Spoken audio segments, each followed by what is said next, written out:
did you specifically, tell me what you specifically retired from and what you did with that 3-year break.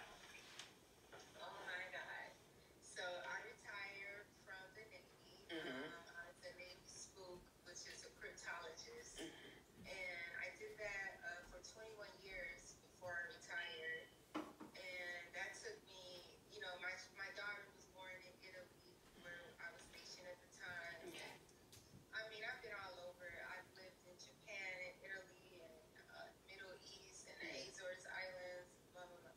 And so I lived overseas for a total of 12 years. Okay. And what was the question? I'm sorry. About what you retired from and what you did with those 3 years that you had your break. Listen, my first trip that I took, I went to Africa for 3 weeks solo. Okay. And I was backpacking, and I went through Namibia, Botswana, and Zimbabwe, and Zambia, and I bungee jumped, and I ran from hungry hippos, and I was caught in the middle of the elephant stampede coming all around me.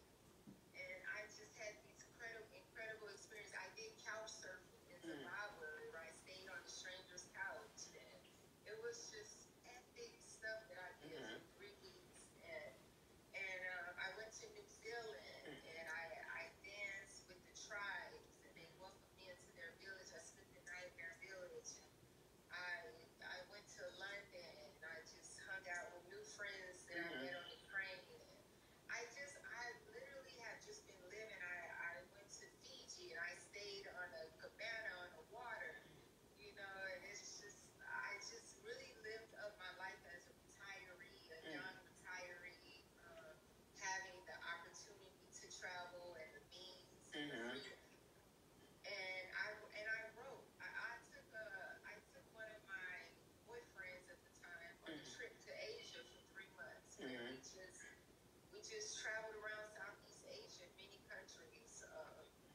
I want to hear more about this because when I was taking notes last night when we were speaking, and you gave me a little detail to that. So he was a youngin', right? He was a youngin'. Yeah. So, all right. I'm pretty much the sugar mama. I was the sugar mama, pretty much. And I ain't afraid to say that. Like, that little youngin' would be into life. Like, he was a personal trainer. I lost a good 80 pounds from 1 to 2. Wow, that's a lot of weight. Yes. Had you? So you had got up to 230, you said? Yes, I was 230, and now I'm like 150, 145. Yes. And Wow, you said he whipped you into shape, huh? that little youngin' would be into shape for sure. And it was great, having a companion, having somebody who just was able to be in there. He's a youngin', so he was probably 26. So he had enough going on where he could walk away and join me on my adventures. And that was fun. That was so much fun. He sounds properly placed in your life. He sounds properly placed. He was there for 2 years, and then he was gone like it never happened, and it was amazing. We're still friends, but it was a time I needed that. I was coming out of a depression funk. I didn't have my children. Let me have some fun. So, Nothing wrong with that. Nothing wrong with that. But those people who were aware that you were doing that, how much judgment did you receive? girl. That sounds perfect to me. It sounds perfect to me. But how much judgment did you receive for that? A lot. A lot. I get judged every day. I have 2 to 3 boyfriends at any given time. I have my children who I allow to have a voice. I'm not traditional. So I like being judged in a sense. It's just like, I'm glad to introduce you to something different. I'm glad, even though you're judging me, I'm glad that you know that everyone is not the same. Different things make different talk about polyamory. Okay. How'd you get there with that? How'd you get that with that? There with that? Is it, through life you found yourself just enjoying, and I'm guessing, I don't know, enjoying the benefits of multiple partners in your life? Mm-hmm. How'd you stumble across that? For me, it was the benefit of love. Love, like love. That's my favorite word. It's love and kindness are two of my favorite words. And I'm all about it. If you show me some love and some kindness, like I'm yours. So for me, being an unloved child, I'm not able to easily turn away love. So just Okay. because I love you, it doesn't mean I can't love them either. Right. And I think most of us can agree that we've been in relationships where we were in love with whoever and maybe in love with someone else or loving, and we just didn't tell that truth because it wasn't a convenient truth. But for me, truth is so important. I have to tell the truth. And so I've always been polyamorous in that sense. Like, I'm going to let you know that I love you and I love him. But you two are, I don't compare you two. I don't do this. I don't do that. I receive the love and I give the love. I have enough love to give. When you have 5 children, nobody is talking about which one you like the most. Which one. It's just love. It might be different for each personality, but it's just love. So How? Go ahead. I think non-ethical monogamy is really the safest way to have relationships. You can tell the truth about what's going on. And having been married, a few times, how has that been a detriment? Okay. How has it been? So being married. Or has it? Right. So I've been married twice. And in my first marriage, I was able to kind of still be who I was. So I still communicated with my ex, and that wasn't a problem. So that, I like that. That was important. I understood I couldn't have a relationship with them anymore, but it was good enough that they were still in my life. My second marriage, it was more like, no. Hey, you're married, and this is what it is. And so after that relationship, I realized I cannot not live my truth anymore. I have to be true to who I am. And I'm not a monogamous woman. I don't think it's normal. I think it's great for people that choose that path. I'm not, maybe I'll end up monogamous down the line, but I'm not that. Maybe one day I'll just get lazy and I'm like, but right now I can't ever see that happen. But in my relationships taught me that I need to be true to who I am for happiness' sake. Okay. Well, let's talk about Happy. And talk about the book. And then if you could, because I'm excited about this book. I think that I'm excited. It was through you going through the chapter titles that I was like, I'm so similarly aligned with your thought process. And so I'm very eager to hear or to get the book. What's the timeline for the book? I'm hoping, my goal is 2 years. Okay.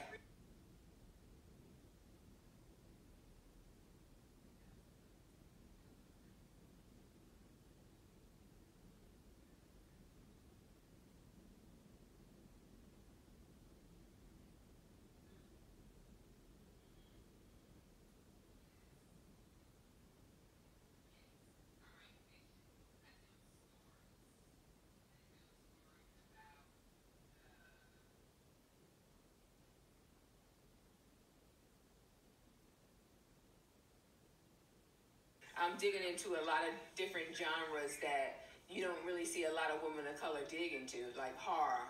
Stephen King is my man's. He is my man's. Masterclass is amazing. Yes, I have. As a matter of fact, I have. And I was listening to his book on tape about his journey. And what people don't understand about him, real quick, is that Sir, anybody talking to you, sir? That I read passages. He is a writer. I read passages that he's written within the context of a horror chapter that I've cried.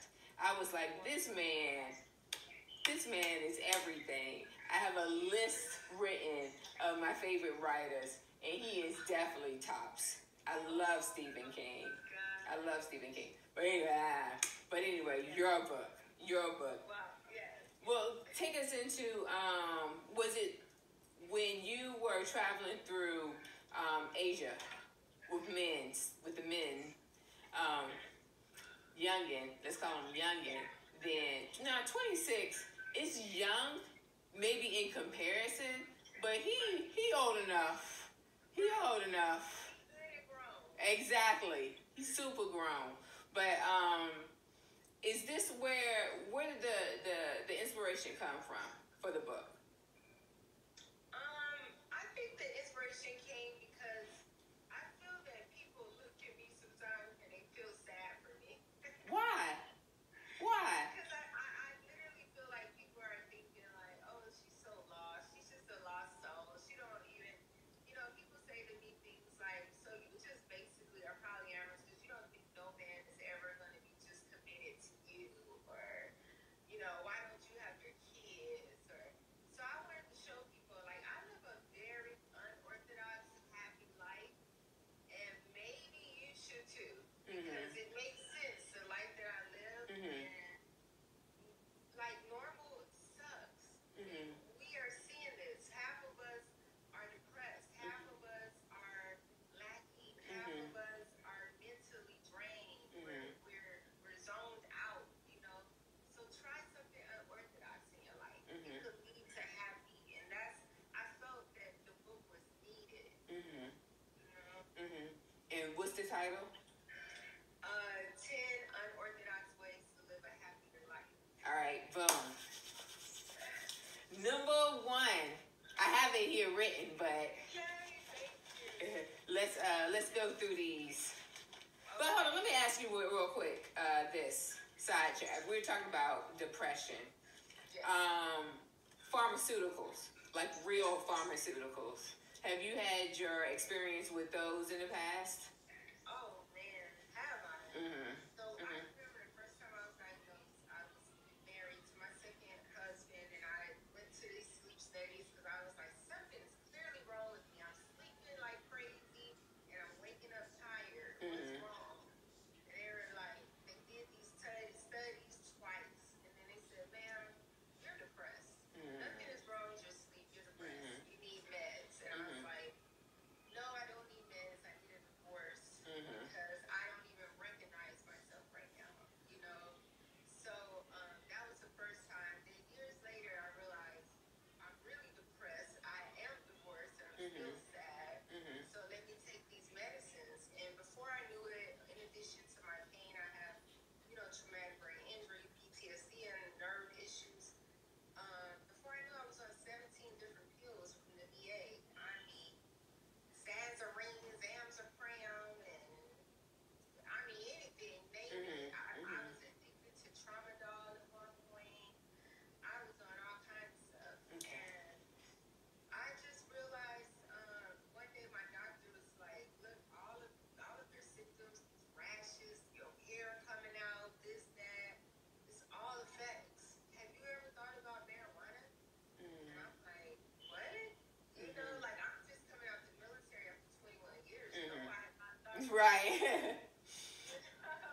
It is amazing. It's amazing.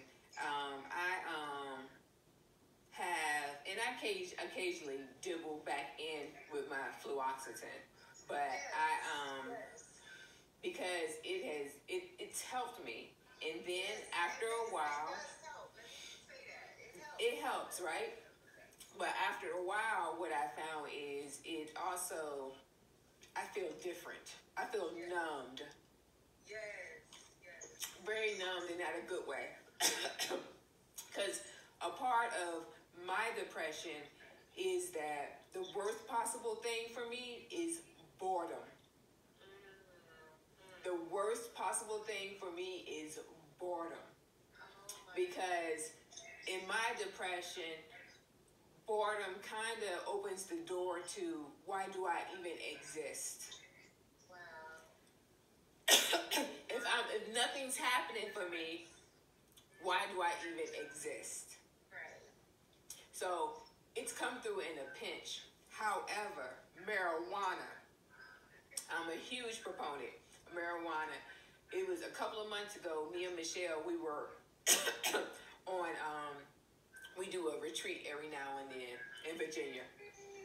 And she says, I forget how she said it, but she said something to the extent, something like marijuana saved you. And I just started boo-hooing crying. I just started crying because I knew the truth of that. I knew the truth of that. She says, since you started, dibbling, dabbling in that you are better now. You're better. And then I just put more thought into it, and because I took some classes to learn about it and explore it, look into various strains and how I can use it to my benefit. And it's true. It's true. I'm a huge fan, and I'm glad that it's making its way to where it's more accessible.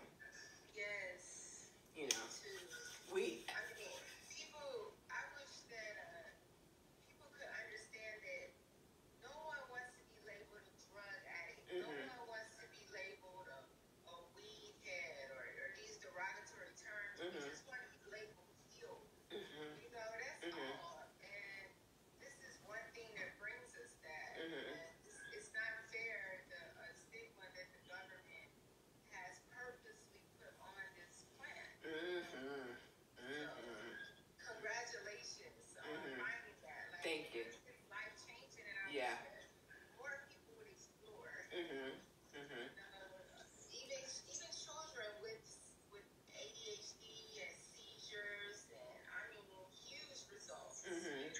Mhm. So, Even a couple of drops of CBD oil.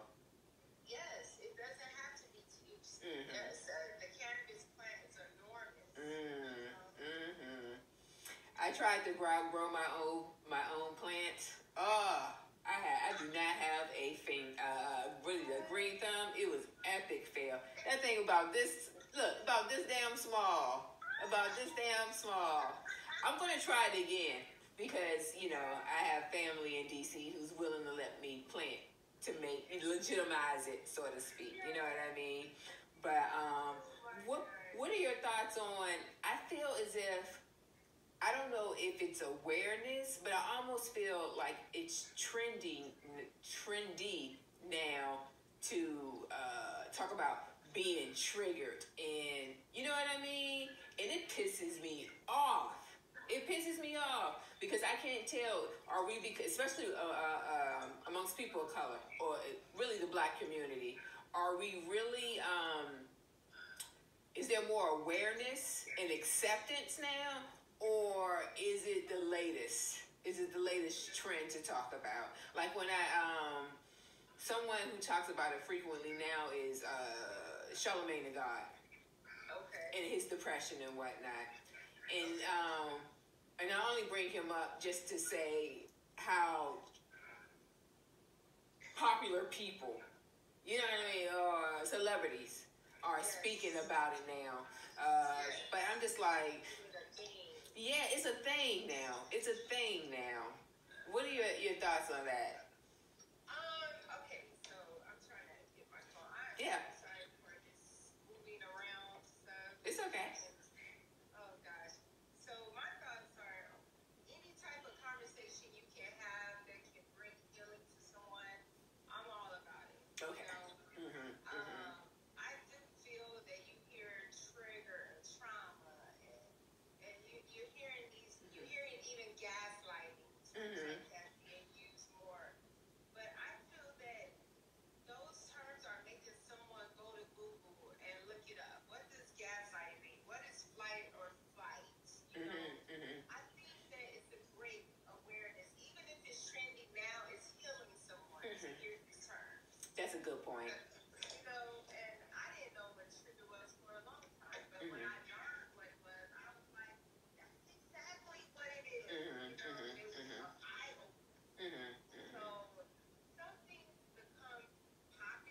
perspective before even hearing that was that I've been suffering all my life and you making a joke out of it. You know what I mean? Right. That was my perspective. But I tend to be very confrontational and adversarial, you know. So I was just like, y'all playing games. You don't even know. Yeah. What the hell? Yeah, exactly. All right. So the book, chapter 1. Chapter 1. Mhm. Chapter 1. Ask better questions in Mhm. your life. That could be pertaining to anything. You know, getting a job. Ask about your boss's marital status. If your boss is miserable, you're probably going to be miserable at work. Mhm. They don't want to go home. You know what I mean? Mhm. Your boss is single, you might have long weekends, because they want to go home. Mhm. Mhm. You know, so you just gotta ask better questions. You know, if you get married, do you want to hyphenate your name? Is that a traditional thing? Is that something that's necessary? I can tell you, being married twice is a pain in the damn ass. I would not hyphenate my name or change it if I could reverse sign. But hey, What, paperwork? yeah, paperwork. Uh-huh. I think it's just BS changing your name. I really do. So, you know, but a lot of men feel that's necessary because they own the field, but no. So, but anyway, that's just examples. But ask better questions in life, with everything. Ask questions that matter. And that chapter will be full of questions that I think could get you further. You ask better questions. Yeah. Excellent. Chapter 2? Chapter 2. Go have on a baby. Necessary. So people like, go have on a baby. What kind of sense that makes? It makes a lot of sense. If you're wanting a child and this is a dream and you're getting to the point where you can't find that spouse that you've been dreaming of having a child with, stop dreaming the dream of a spouse and you go to that good person you know, whether it's your mother's best friend daughter or your brother's cousin, you know, and he wants a baby, you want a baby, you know each other's family background, you know that you love each other, and you can still have your relationships, but go have on a baby. It's okay. You might be in a committed relationship and say, hey, I think I want to have a baby with this one because of these reasons. You know, you got this history or I have this history. So we need to have this conversation. The way we're having babies, we fell in love on Monday, on Wednesday we're pregnant, and on Friday we're broken up. It's not healthy. It's not healthy for us or the children. Got it. All right. Number 3? What was number 3? I gotta get my book out. I got my notes. Oh, great. I got my notes. Number 3 is give the people what they want. Give the people what they ask for. Okay? We have to learn the rules so that we can break them properly. This is what the rich do. You know what I mean? If they need this, if they need a degree, if they need a bank statement, if they need whatever they need, give the people what they ask for. Here you go. Print it off and give it to them. Learn the rules, break them quietly. This is exactly how the world operates. Go to Amazon didn't pay a penny in taxes last year. They know the rules and they break them properly. I like that one a lot. Number 4. Because I feel as if that piece, I maneuver a lot with that piece. Yeah. Yes. And more of us need to because we're not advancing because we're trying to follow these rules that nobody is following except for us. When you say us, who do you mean? I mean the poor. I mean brown people, black people. We have a tendency to want to do the right thing because we've been programmed to think we're wrongdoers. So we want to do right. We want to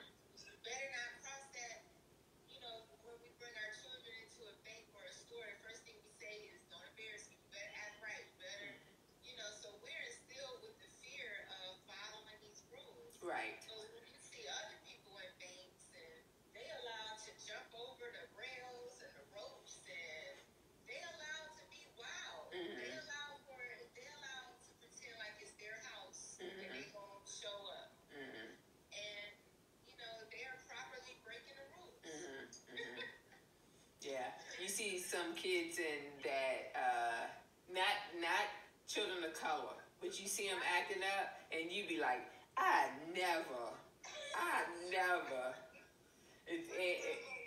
Yeah, I was at work and it was this child acting up, and me and another black woman just stared at each other like, never. Exactly. Because that's what we know. It's like, we never go for that shit. We would never.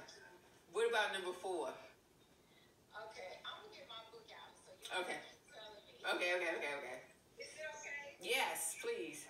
Give me a second. Fix this camera. Oh God. Yeah, that's perfect, Zach. Keep it like that. Yeah. Why you didn't tell me that before? Because I just got this Mac, and I don't really know how to use it. I just got it, and I don't know how to use it. I'm playing around with it. I am so happy to be on this line with you right now. Like I really. Me too. First of all, me too. I'm so proud of you. And Thank you, Zach. here, I will support you any way. I can't wait for your book to drop. So I just wanted to say that. Thank you, Zach. I appreciate it. You're welcome. Number 4 is we are a powerful people. Period. Period. We need to harness that. We need to recognize it. We need to feel it. Think about, that first moment when you knew you were powerful, and understand that that comes from within. There's no outside source to give us that. We gotta feel it within us first. And so that's number 4. That's number 4. I love that a lot because even in discovering that, I said, I feel very powerful, but I'm also very scared. I'm very scared. Yes. You know what I mean? And I After all being scared too. exactly. So number 5, love better. Sharing is caring. Okay? Understand that. So we share our love when it comes to our parents, our spouses, or maybe not our spouses, our children. We have more than one. And so you can have more than one lover, and I feel that we should. I feel that we should not be anyone's end all be all. I don't want that pressure. I don't want you to just rely on me, and I don't want to just rely on you. It's a community out here. We can share. I already said I think ethical non-monogamy is the best practice. So that is chapter 5. Kind of define that. Ethical monogamy. Kind of define that. Non-monogamy. Non-monogamy. Yes. So what I mean by that is you're non-monogamous, but you're doing it in an ethical way. Meaning you're not cheating. You're not out here hiding who you are. You're ethically non-monogamous. Your lover knows that you have another woman or another man, and they share in taking care of you. Or maybe they don't share in that. Maybe it's just a separate thing. For me, my relationships are separate. But, they know of each other and they're understanding. We gotta love better. It's no time. We don't own nothing. We don't own nobody but ourselves. That's it. I don't even own my children. Has there ever been a time where you say, you just mentioned that you been in relationships where you didn't share, but when you did share? Yes. How did that work out? Oh, amazing. Really? I love my sister wives. Yes. I have a few still. Sister wives who we hang out, we kick it. My boyfriends have hung out and they love each other. Matter of fact, 2 of my boyfriends, I'm currently single. It's very single, but I just say boyfriends because it's easier, and they still love me and are there for me. But they still today are like brothers. Like they hang out. They'll call me up like, where you been? We haven't heard from you, but they're still in contact. So it's a beautiful thing. It really is. I wonder if that's something I could handle. It might be too much. You know what I mean? That's a lot of, for lack of a better word, that's a lot of stimulation. That's a lot of stimulation. Well, and for me, and you know, it's not even about sex for me. Like I'm really asexual. I don't have sex a lot. I'm just not into sex a whole lot. Mm-hmm. So stimulation, I don't know, but for me, I require a lot of love. And I didn't even see where your mind went with that. I did not mean sexual at all when I said stimulation. I just meant a lot of attention, and it might just be too much. I don't know if I might feel as if, but I'm still the same. I'm the type of person, I don't have a big circle because every relationship requires so much maintenance. Yes. That I keep it small on purpose. So I wonder if that would be something I could handle. You know what I mean? I guess this is my question if you're honest. Okay. Have you ever been in a relationship where you had someone that you were talking to and you felt things for and you didn't know about it? Yes. Then yes, you can handle it. Yes. Good to know. Yes. That's what I tell people. Yes, we can all handle it. We have done it. We just didn't do it ethically. No, not at all. Not at all. That was real grimy. Okay. What's the next one? Is design your life. You know, plan your funeral, make money moves. I feel it's okay to go out and get jobs, but I don't think we should be, you know, working for more than 30 years. I think we should have a plan for our life.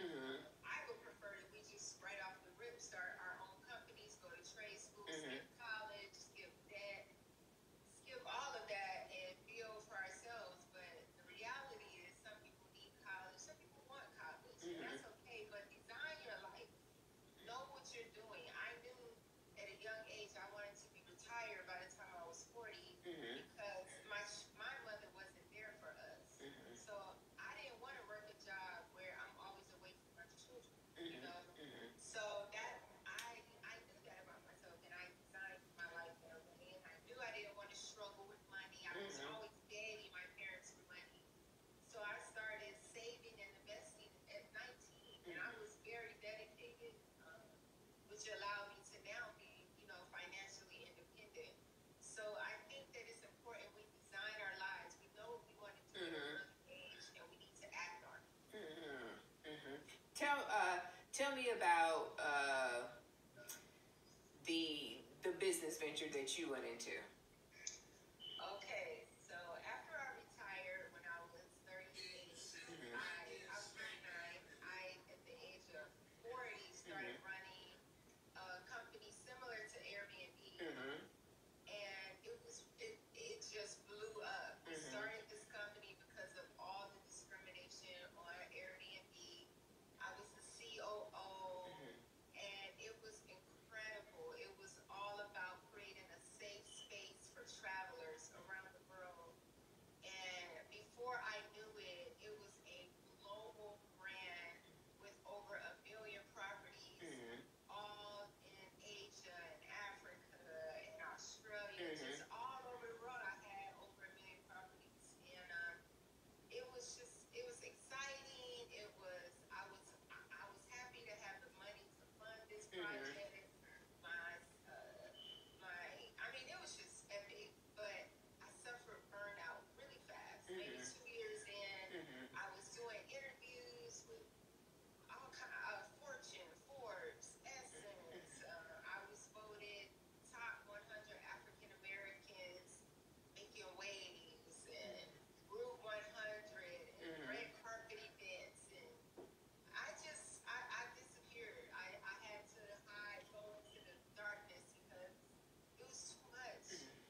should be. Proud of it. You should be. Thank you. Yeah, I didn't want to not talk about that. Yeah. Thank you. Thank you. All right. I also want to say with chapter 6, Uh-huh. practice makes money. That's a line from E40. Okay. You gotta practice and make your money. So don't give up. E40. Yes. Chapter 7, Mhm. be friends with your children. Mhm. It's okay. Forget the old adage. You know, you gotta be friends. We have to allow our children to be honest. We have to open those lines up for them. Don't be afraid of what they have to say. You were their same age. Nothing your child says should be a surprise, because if you remember when you were that age, Mhm. you were likely doing the same thing they're wanting to talk to you about. You know, my daughter is 13. Soon she's going to want to kiss a boy. You know, she actually has, and so had I by the age of 13. Mhm. And my son, like I said, expressed interest in other things at the age of 15. Mhm. These are hard things to talk about. You don't want your children to grow up. You don't. But if we turn a blind eye to what they're doing and we pretend like we didn't go through that same stuff, what happens? We sneak. We get things happen that don't have to. We're just So be friends. Be friends. Be friends with kids. And everything you do with your children, do it from a loving standpoint. You know, don't be a bully to your child or to yourself. Yes. So, chapter 8. Random acts of kindness should be your religion. I'm a big proponent of random acts of kindness. I love it. I love giving. I love helping. I'm gonna love that till the day I die. Me and my children, we have contests and everybody in my life, they have this contest where we try to see who can get the most random acts of kindness every day. So our contest goes every day. If somebody drops something, we're running to pick it up to give to them, because now I got 6 acts of kindness and you only have 4. So we do things for strangers, and we look crazy doing it, because we will literally run to a door like, oh, I got the door. You know, please go in. And people are looking at us like, what the hell is wrong with these people? We try to get our random acts of kindness in. And this contest has been going on for over 20 years in my life. Oh, wow. My goal is 10 random acts of kindness a day. A day. And most of the times I get to about 6 or 7, only because I'm retired, so I'm not in contact with a lot of people. But on a good day at the Pentagon, if I'm working, I can get up to 15. Okay. And I always love those days. So I feel that that's my religion: kindness, love, and kindness. So number 9. That's a chapter that's full of terms like complex PTSD and fight or flight reflex. It's talking about, being triggered. What type of child were you? Were you a scapegoat child? Were you a golden child? Were you a black sheep? What were you? What was your role in life? And how has that affected you? You look up these terms, you can find that out. Even lifestyle profile tests like Briggs-Myers. We need to look at these things. Let's explore ourselves and learn to love ourselves, be kind to ourselves. Like, we are so important. There is no one in this world like you, like me. No one like you in this world. They understand how amazing that is to take advantage of.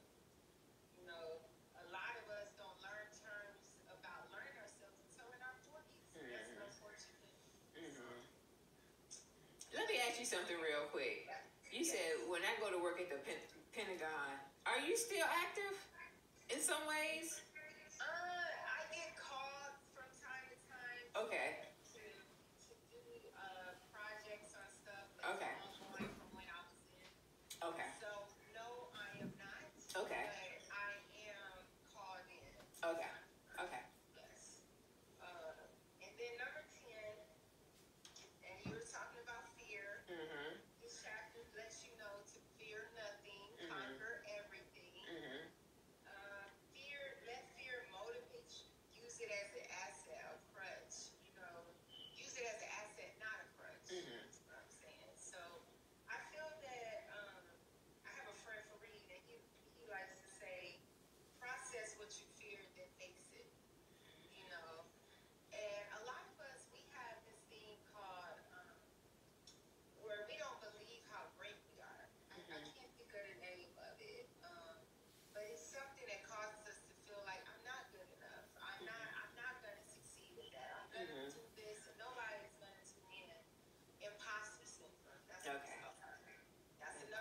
my syndrome. terms. Okay. And that basically, that's the fear of I'm not good enough, and you believe it deep down, and so you don't take action. Fascinating. But you are good enough. You are face that fear and prove yourself. You know, you can do this. So those are just unorthodox ways, I feel, that we don't do enough. You said in the last chapter about the fear part, I was sitting at a coffee shop with my friend, and I'm like, what's stopping me from really taking the time to finish this book? And I was like, I'm scared I might win. Yeah. I'm scared I might actually, or I'm scared that I would be, what I think is the shit will be rejected terribly. And then what? And then what? And then you learn that lesson, and the next book is explosive. Because you know exactly where you went wrong, or exactly where you can go better, and boom, now you're ready. Yeah. That's all that can happen. It's no such thing as failure, it's only a such thing as learning. You know, you learn. You don't fail, you learn. Yeah. So, Absolutely. That was such an eye-opening moment for me sitting in there. I was like, I'm scared that I was paralyzed in writing this book because of the rejection. I was like, everything that I put into as far as this book, the time, the energy, the love, and I think it is great. But when I start to get those rejection letters, how am I going to handle that? well, first of all, we're not even going to think about rejection letters. Right. It's not going to come. So we're going to change the thought process. And you're going to be ready for all these acceptance letters. How are you going to handle everyone wanting you at the same time? How are you going to prioritize what's going to happen at that point? So what I'm hearing is imposter syndrome. And that's the stuff that I've been through. I'm going straight to Google that too. I'm going straight to Google that. Because my man Stephen King, I'm back on that again, got like $2,000 for Carrie.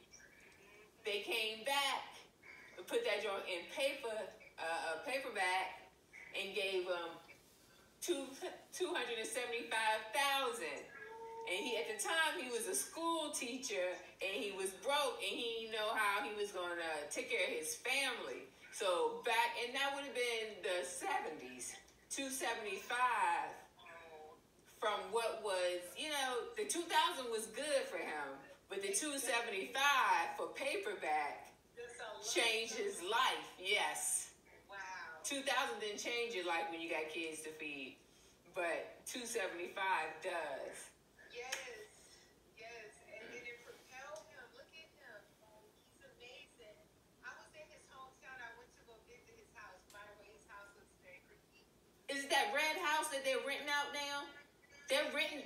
They're allowing it to be a writers retreat. Wow, I did not know that. What is it? Bangor? Yep. Bangor, Maine. Yep. Oh my gosh. Yeah, I just read that like a couple of days ago. They're turning it into a writers retreat. Wow, when I went there, he was actually there, and they talked in a town because I went to this. I just kind of followed him around where he frequents and stuff like that.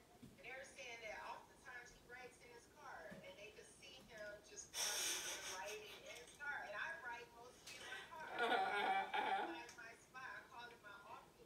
People call me like, "Where you at? Your office?" I'm like, "Yes." How can I help you? My car is my retreat. So it was awesome to learn that about him too. That's kind of cool. That's kind of cool. Yes. Well, listen. Thank you. This was great. And I always, it's not one of the hashtags I have along with 100 Strangers is by learning about you, I'm learning about myself. And that's how I felt. And that's very much how I felt. And a lot of the interviews are the same. You just see how you relate to people that you may not necessarily think you might. You know what I mean? Yes, and for everything that we don't agree with, there's a ton of things that we will agree Mm-hmm. with, and it's okay. Mm-hmm. And I tell people I got a hashtag no new friends, KNOW. Okay, okay. Know them, Uh-huh. love them, love them. You know, it's okay to know new friends. And I don't understand anybody that would say NO, no new friends. Like, what's wrong with you? So I appreciate you for doing this and introducing us to new friends, Mm-hmm. life stories, because we all have one. And Right. we need to be writing it down. There's not going to be another person like us in this world. So Mm-hmm. write down our stories. Nice. So thank you for the opportunity. Hey, thank you, Zach, for the opportunity. And I hope to see you soon. And Yeah, when you be back in town? yes, I don't know. You don't know. It's one of my favorite states. You know, Mhm. one of my favorite states. Mhm. So All right. Well, let me know in advance. We do have each other's numbers now, so that's what's up. yes, Mhm. and I'm gonna Mhm. be looking for your book soon. Okay. So Yes. your book coming out really quick. Timeline.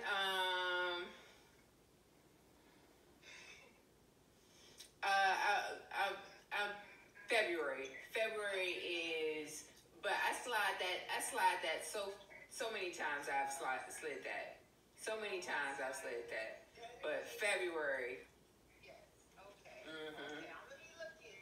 Okay. Looking for mine, and we gonna support each other. Absolutely. We're gonna do big things. All right. Excellent. All right. Well, bye. Love you. I love you too. Be good. Okay. Yeah. Bye.